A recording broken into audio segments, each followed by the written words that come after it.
আসসালামু আলাইকুম। আজ শনিবার সকাল 10টায় জকসিন টু পোদ্দার বাজার রোডে একটি বিশাল মানববন্ধন অনুষ্ঠিত হয়। এই মানববন্ধন একটি শান্তিপূর্ণ প্রতিবাদ যা জকসিন টু পোদ্দার বাজার রোডের মিরপুর বাজারের পাশে অনুষ্ঠিত হয়। জকসিন বাজার থেকে পোদ্দার বাজার পর্যন্ত এই সড়কটি দীর্ঘদিন ধরে বেহাল দশা।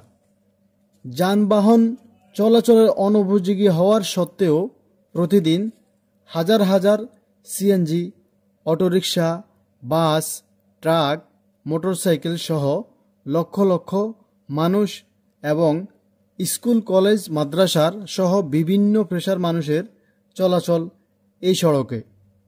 দীর্ঘদিন ধরে বেহাল অবস্থার কারণে এই অঞ্চলের জনসাধারণের জীবনযাপনের বেহাল অবস্থায় পরিণত হয়েছে। দিনে কিংবা রাতে জরুরি অবস্থায় একজন মুমূর্ষু রোগীকে জরুরি ভিত্তিতে হসপিটালে নিয়ে যাওয়া অসম্ভব হয়ে পড়েছে।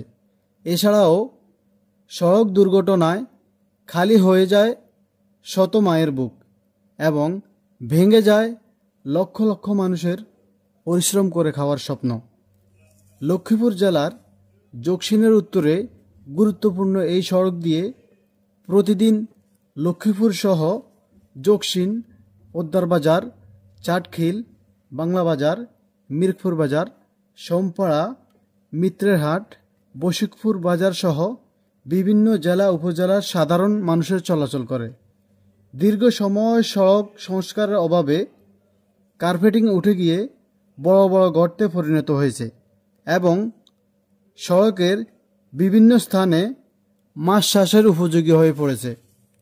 তাই আমি এই অঞ্চলের জনসাধারণের পক্ষ থেকে স্থানীয় পল্লী উন্নয়ন সমবায় মন্ত্রণালয় এবং মাননীয় নির্বাহী প্রকৌশল মহোদয়ের এলজিইডি লক্ষ্মীপুর জেলা এবং সম্মানিত প্রশাসকদের সহ সংশ্লিষ্ট গুণীজনের এবং প্রধান উপদেষ্টার প্রতি বিনীতভাবে অনুরোধ জানাচ্ছি যে আমাদের এই সড়কটিতে অতি শীঘ্রই সংস্কার করে যানবাহন চলাচলের উপযোগী করলে এই অঞ্চলের মানুষগুলো উপকৃত হতো।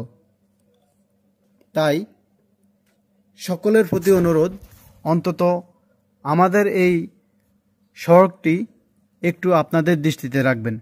দেখতে থাকুন আজকের মানব